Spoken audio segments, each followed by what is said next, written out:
வணக்கம். ஃபோஸ்டஸ் எட்கேஸ் வழங்கும் தமிழ்நாடு 360க்கு உங்களை வரவேற்பது நான் சலோமி. தமிழகத்தில் உள்ள அனைத்து மாவட்ட நிகழ்வுகளையும் விரிவாக பார்ப்பதற்கு முன் தலைப்புச் செய்திகளை பார்க்கலாம்.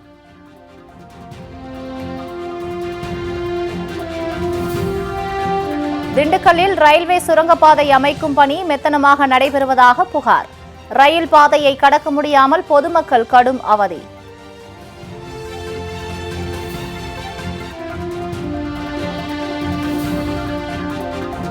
மேட்டூர் அணையிலிருந்து காவிரி பாசனத்திற்கான நீர் திறப்பு நிறுத்தம். கடந்த ஆண்டு ஜூலை 28 தண்ணீர் திறக்கப்பட்ட நிலையில் நீர் திறப்பு நிறுத்தம்.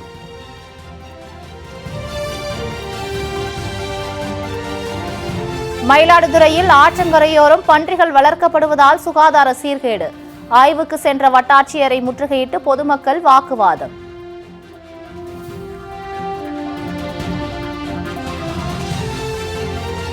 ஆரணி அருகே கரடு முரடான பாதையில் கொண்டு செல்லப்பட்ட முதியவரின் உடல்.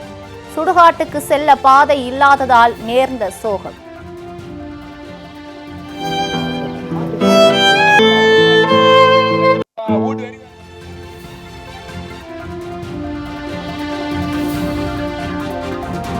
உதகை அருகே பீரமுக்கு ஈஸ்வரன் கோவில் திருவிழா கோலாகலம். பாரம்பரிய உடையணிந்து படுகரின மக்கள் நடனம்.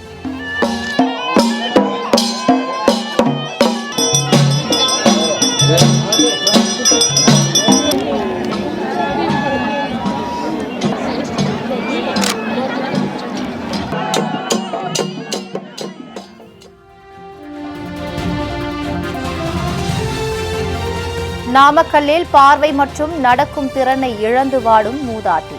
உதவித்தொகை நிறுத்தப்பட்டதால் வாழ வழியின்றி தவிக்கும் பரிதாபம்.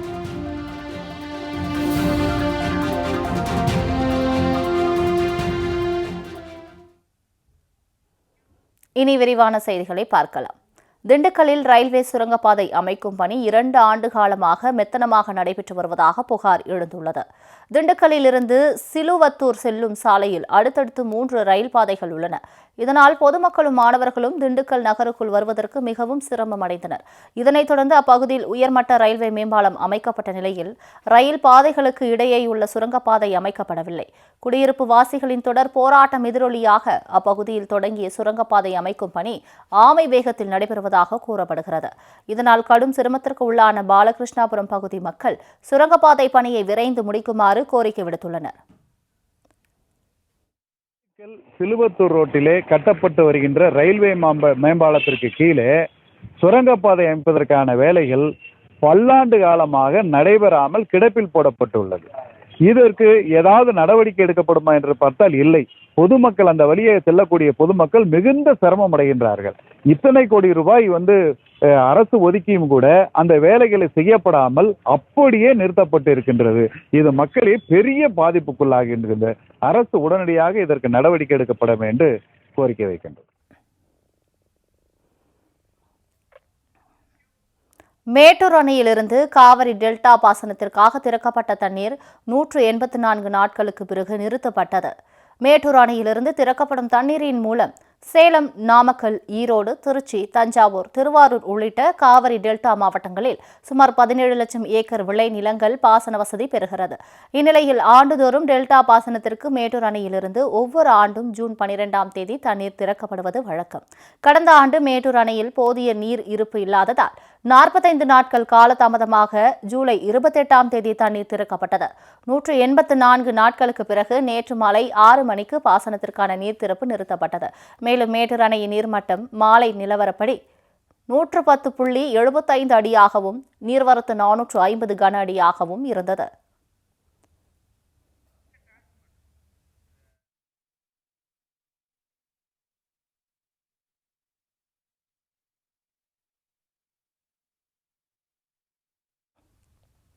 காவிரி கரையோரம் பன்றிகள் வளர்க்கப்படுவதால் சுகாதார சீர்கேடு ஏற்படுவதாக புகார் எழுந்த நிலையில் சம்பந்தப்பட்ட இடத்தில் வட்டாட்சியர் ஆய்வு மேற்கொண்டார். மயிலாடுதுறை மாவட்டம் ஆனைமேலகரம் ஊராட்சியில் 250க்கும் மேற்பட்ட குடும்பங்கள் வசித்து வருகின்றன. காவிரி ஆற்றை ஒட்டி அமைந்துள்ள இப்பகுதியில் சிலர் பன்றிகளை வளர்த்து வருகின்றனர். காவிரி கரையில் பன்றிகள் உலா வருவதாலும் அவற்றின் உணவுக்காக இறைச்சி கழிவுகள் கொட்டி வைக்கப்படுவதாலும் அங்கு துர்நாற்றம் வீசுவதாக கூறப்படுகிறது.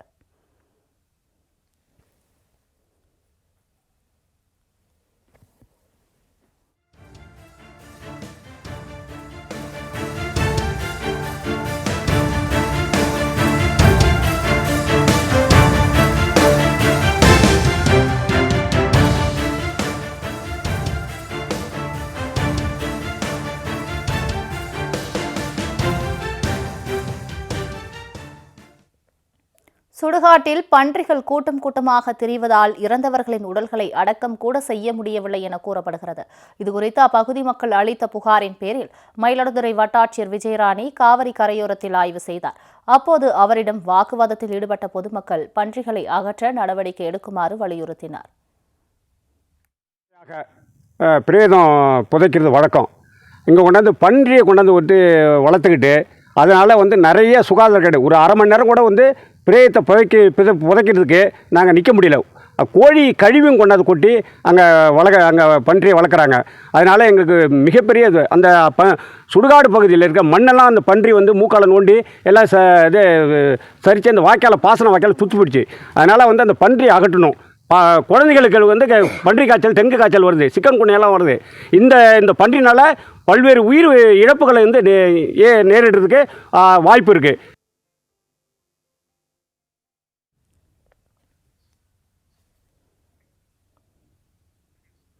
சுடுகாட்டுக்கு பாதை இல்லாததால் இறந்தவரின் உடலை உறவினர்கள் கரடு முரடான பாதையில் எடுத்து செல்லும் அவல நிலை ஏற்பட்டுள்ளது. திருவண்ணாமலை மாவட்டம் ஆரணி அருகே முனியன்குடிசை கிராமம் அமைந்துள்ளது. இந்த கிராமத்திற்கு அருகே உள்ள கமெண்டலா ஆற்றங்கரையில் சுடுகாடு உள்ளது. இந்த சுடுகாட்டுக்கு செல்லும் பாதையை தனிநபர் ஆக்கிரமித்ததாக கூறப்படுகிறது.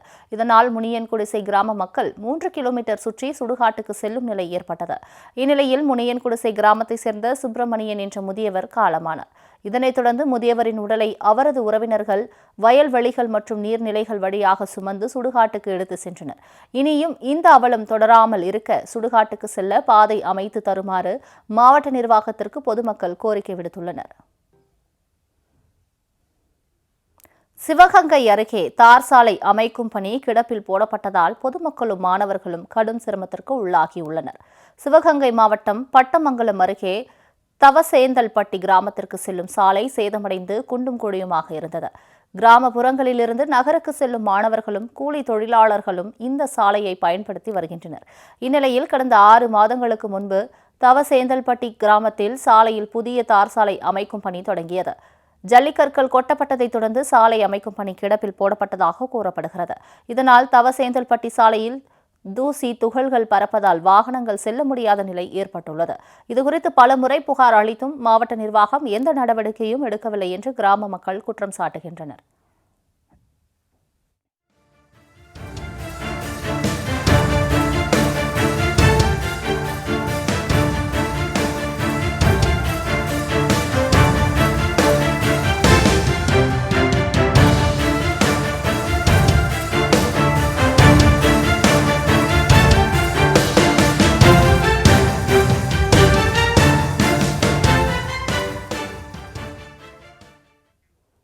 உதகை அருகே படுகர் இன மக்கள் பாரம்பரிய உடை அணிந்து நடனமாடி கோவில் திருவிழாவை கொண்டாடினர். நீலகிரியில் உள்ள 350க்கும் மேற்பட்ட கிராமங்களில் படுகர் இன மக்கள் வசித்து வருகின்றனர்.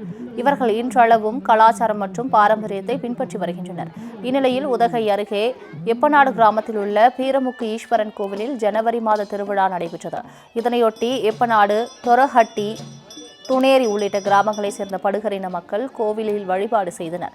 இதனைத் தொடர்ந்து அவர்கள் பாரம்பரிய உடையணிந்து இசைக்கேற்ப நடனமாடி அசத்தினர்.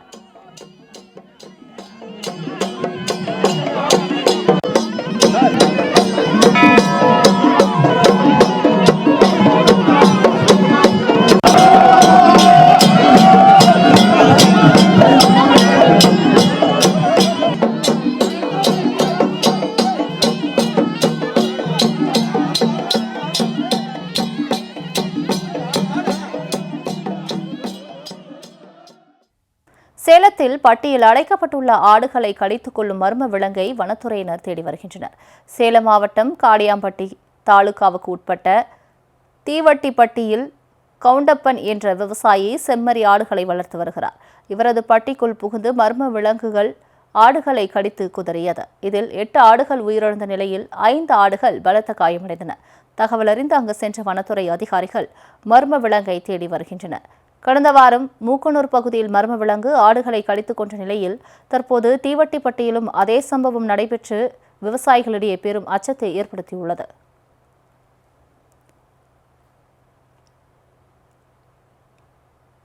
தோல்பாவை கூத்து மூலம் அரசு பள்ளி மாணவர்களுக்கு சுற்றுச்சூழல் பாதுகாப்பு குறித்து விழிப்புணர்வு ஏற்படுத்தப்பட்டது. உயிரில்லாத பாவைகளை வைத்து உயிருள்ள பாத்திரங்களாக காட்டி நிகழ்த்தப்படும் ஒரு வகை கூத்துதான் தோல்பாவை கூத்து. ஆட்டுத்தோலை பதப்படுத்தி அதில் வரையப்பட்ட வண்ண சித்திரங்களை திரைக்கு பின்னால் வைத்து விளக்கு வெளிச்சத்தில் இந்த கூத்து நடத்தப்படுகிறது. கதாபாத்திரங்களுக்கு ஏற்ற பின்னணி குரலும் ஹார்மோனியம், மிருதங்கம், ஜால்ரா போன்ற இசை கருவிகளும் தோல்பாவை கூத்தில் பயன்படுத்தப்படுகின்றன. அழிந்து வரும் இந்த பாரம்பரிய கலையை பாதுகாக்க கலைஞர்கள் பல்வேறு முயற்சிகளை மேற்கொண்டு வருகின்றனர். இதன் ஒரு பகுதியாக நெல்லை மாவட்டம் ராதாபுரம் அரசு பள்ளி மாணவ மாணவியர் முன்னிலையில் தோல்பாவை கூத்து நிகழ்ச்சி நடத்தப்பட்டது.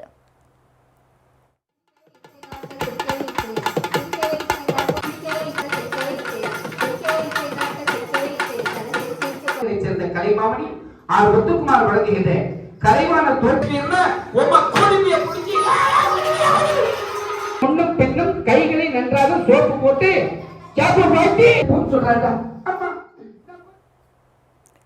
இந்நிகழ்வின் மூலம் கல்வி, சுற்றுச்சூழல் பாதுகாப்பு, போதை பழக்கங்களால் ஏற்படும் தீமைகள் உள்ளிட்டவை குறித்து மாணவர்களுக்கு விழிப்புணர்வு ஏற்படுத்தப்பட்டது.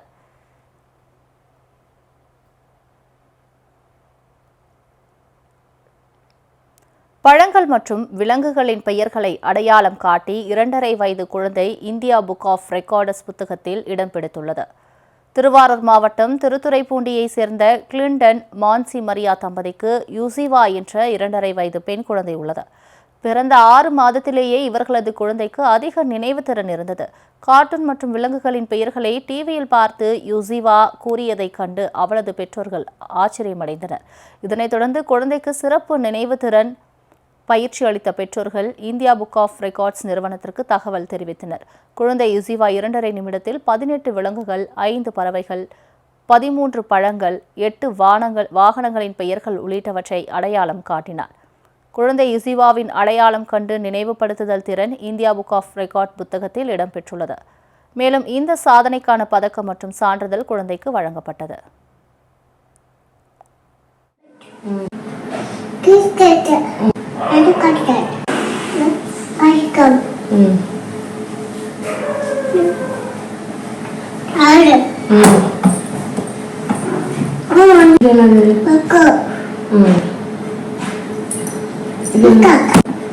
என்னது? ஓகே. இது என்னது?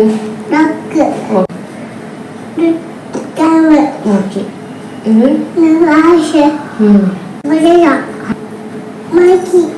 ஓகே. இது ஓகே. இது ஓகே. ஓகே. இது என்னது? பண்ணிருக்காங்க. 80 words 2.5 minutes சொல்லியிருக்காங்க. சின்ன பிள்ளையில இருந்தே நாங்க 6 monthsல இருந்தே ட்ரெயின் பண்ணிட்டு இருக்கோம். படிக்கிறதுனா ரொம்ப பிடிக்கும். ஏதாவது டாய்ஸ் வேணும்னா கூட டாய்ஸ் வேணாம், புக்ஸ் வாங்கி கொடுங்க அப்படின்னு தான் கேட்பாங்க. எப்பவும் நாங்க புக்ஸை வச்சுதான் என்கேஜ் பண்ணுவோம். அதே மாதிரி மெமரி பவரும் அதிகம். ஏதாவது ஒரு விஷயம் சொன்னா நல்லா புரிஞ்சுக்குவாங்க, அதை மறக்காம அப்படியே வச்சிருப்பாங்க. ஃபோஸ்டர்ஸ் எட்கேஸ் வழங்கும் தமிழ்நாடு 360ல் அடுத்து வருவது ஊர் நிகழ்வுகளை விரைவாக வழங்கும் உள்ளூர் எக்ஸ்பிரஸ்.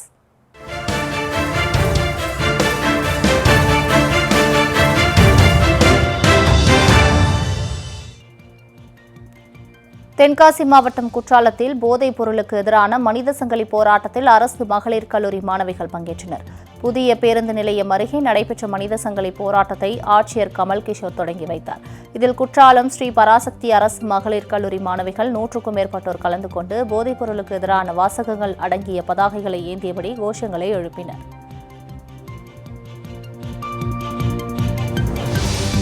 கிருஷ்ணகிரி மாவட்டம் புளியாண்டப்பட்டி கிராமத்தில் புதிய மேல்நீர் தேக்கு தொட்டி கட்டித்தர அப்பகுதி மக்கள் கோரிக்கை விடுத்துள்ளனர். புளியாண்டப்பட்டி கிராமத்தில் சுமார் 30 ஆண்டுகளுக்கு முன்பு ஊரக வளர்ச்சி திட்டத்தின் கீழ் 30,000 கொள்ளளவு கொண்ட மேல்நீர் தேக்கு தொட்டி கட்டப்பட்டது. இந்நிலையில் சுமார் 10 ஆண்டுகளுக்கு மேலாக நீர்த்தேக்க தொட்டி முற்றிலும் பழுதாகி தூண்களில் விரிசல் ஏற்பட்டு ஆபத்தான நிலையில் உள்ளதாக அப்பகுதி மக்கள் தெரிவிக்கின்றனர். மேலும் குடிநீர் தொட்டி சரிவர சுத்தம் செய்யப்படாமல் உள்ளதால் நோய் தொற்று பரவும் அபாயம் உள்ளதாக தெரிவிக்கும் மக்கள் அதிகாரிகள் இதனை உடனே சரி செய்து நடவடிக்கை எடுக்க வேண்டும் என கோரிக்கை விடுத்துள்ளனர்.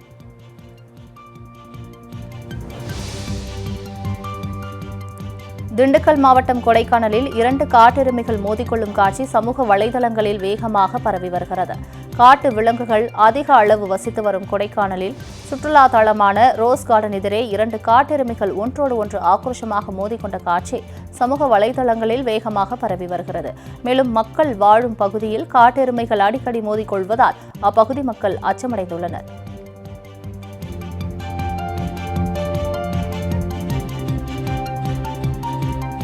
நாகையில் நெல் கொள்முதல் செய்யப்படாததால் விவசாயிகள் இரவு பகலாக நெல் மூட்டைகளுக்கு காவல் இருக்கும் நிலை ஏற்பட்டுள்ளது. நாகையில் பெய்த கனமழையால் விளைநிலங்கள் வெள்ளத்தில் மூழ்கிய நிலையில் விவசாயிகள் அறுவடை பணியில் தீவிரமாக ஈடுபட்டுள்ளனர். திருமருகல் பகுதியில் அறுவடை செய்யப்பட்ட நெற்களை விவசாயிகள் சியாத்தாமங்கை அரசு நேரடி நெல் கொள்முதல் நிலையத்திற்கு கொண்டு சென்றனர். அங்குள்ள ஊழியர்கள் நெல் மூட்டைகளை கொள்முதல் செய்யாமல் அலைகழிப்பதாக விவசாயிகள் வேதனை அடைந்துள்ளனர். எனவே உரிய நேரத்தில் நெல் மூட்டைகளை கொள்முதல் செய்யுமாறு தமிழக அரசுக்கு விவசாயிகள் கோரிக்கை விடுத்துள்ளனர்.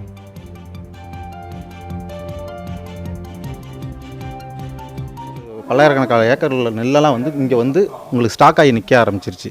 இப்போ இதனால் என்ன ஆகிடுது, நாளைக்கு 2 நாள்லாம் மழை சொல்லியிருக்காங்க.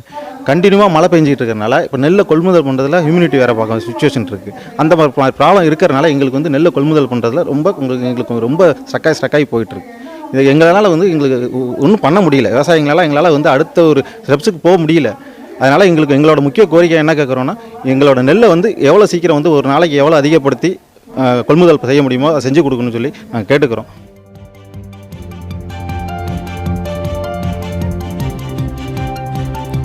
தை மாத அமாவாசையை முன்னிட்டு கடலூர் மாவட்டம் புவனகிரியில் உள்ள அங்காள பரமேஸ்வரி அம்மன் கோவிலில் அம்மனுக்கு ஊஞ்சல் தாலாட்டு உற்சவம் நடைபெற்றது. மிகவும் பிரசித்தி பெற்ற இக்கோவிலில் அங்காள பரமேஸ்வரி அம்மன் காமாட்சி அம்மன் ரூபத்தில் எழுந்தருளி பக்தர்களுக்கு காட்சியளித்தார். இதைத் தொடர்ந்து பம்பை மேளம் ஒலிக்க அம்மன் கோவிலை சுற்றி வலம் வந்தார். பின்னர் மண்டபத்தில் தாலாட்டு பாடலுடன் சுவாமிக்கு தாலாட்டு உற்சவம் நடைபெற்று மகா தீபாராதனை காண்பிக்கப்பட்டது. இவ்விழாவில் திரளான பக்தர்கள் கலந்து கொண்டு பக்தி பரவசத்துடன் வழிபட்டனர்.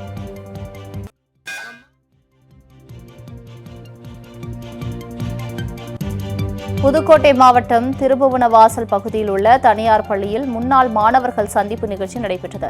40 ஆண்டுகளுக்கு பிறகு ஒரே பள்ளியில் படித்த மாணவர்கள் இந்நிகழ்ச்சியின் மூலம் சந்தித்து தங்களது பள்ளி பருவ நினைவுகளை பகிர்ந்து கொண்டனர்.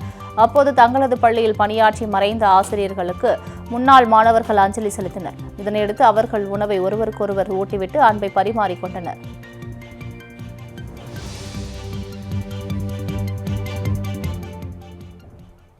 ஃபோஸ்டஸ் எட்கேஸ் வழங்கும் தமிழ்நாடு 360யில் மாவட்டங்களில் நடந்த விளையாட்டு செய்திகளை வழங்க வருகிறது விளையாட்டுக்களம்.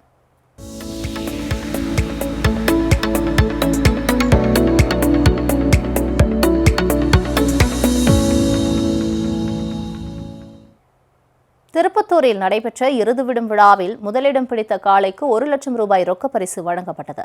திருப்பத்தூர் மாவட்டம் நாச்சம்பள்ளியில் இறுதிவிடும் விழா நடைபெற்றது. இவ்விழாவில் பங்கேற்க திருப்பத்தூர் மட்டுமின்றி கிருஷ்ணகிரி, திருவண்ணாமலை, ராணிப்பேட்டை, தருமபுரி, வேலூர் உள்ளிட்ட பல்வேறு மாவட்டங்களில் 200க்கும் மேற்பட்ட காளைகள் அழைத்து வரப்பட்டன. கயிற்றை அவிழ்த்துவிட்டதும் காளைகள் இலக்கை நோக்கி துள்ளி குதித்து ஓடின.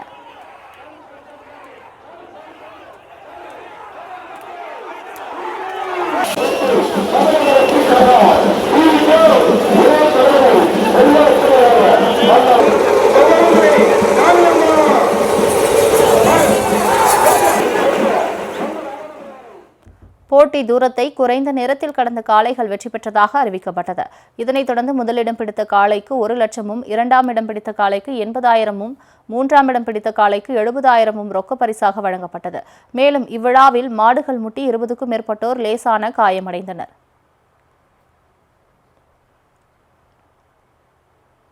குன்னூரில் நடைபெற்ற கைப்பந்து போட்டியில் முத்தநாடு சில்வர் ஸ்டார் அணி கோப்பையை தட்டிச் சென்றது. நீலகிரி மாவட்டம் குன்னூரில் தேயிலை தோட்ட தொழிலாளர்கள் மற்றும் கைப்பந்து வீரர்கள் இணைந்து முப்பெரும் கைப்பந்து போட்டியை நடத்தினர். தகுதிச் சுற்றில் வெற்றி பெற்ற முத்தநாடு சில்வர் ஸ்டார் அணி மற்றும் அருவங்காடு வெடிமருந்து தொழிற்சாலை அணி இறுதிப் போட்டிக்கு முன்னேறியது. இதனைத் தொடர்ந்து நடைபெற்ற இறுதிப் போட்டியில் முத்தநாடு சில்வர் ஸ்டார் அணி வெற்றி பெற்றது. கொளக்கொம்பை காவல் ஆய்வாளர் அன்பரசு வெற்றி பெற்ற அணிக்கு கோப்பை மற்றும் பரிசுத் தொகையை வழங்கி பாராட்டினார்.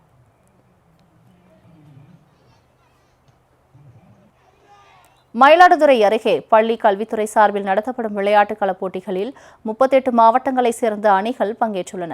மயிலாடுதுறை மாவட்டம் செம்மனார் கோவிலில் மாநில அளவிலான வளையை பந்து மற்றும் சிலம்பாட்ட போட்டிகள் நடைபெற்று வருகிறது. வயது அடிப்படையில் 4 பிரிவுகளில் நடத்தப்படும் இப்போட்டிகள் நேற்று தொடங்கியது. முதல் நாள் போட்டியில் மாவட்ட அளவிலான போட்டிகளில் மாணவிகள் அணிகள் மோதின. தொடர்ந்து 4 நாட்கள் நடைபெறும் இப்போட்டியில் மாணவர்களுக்கும் தனித்தனி போட்டிகள் நடைபெற உள்ளது குறிப்பிடத்தக்கது.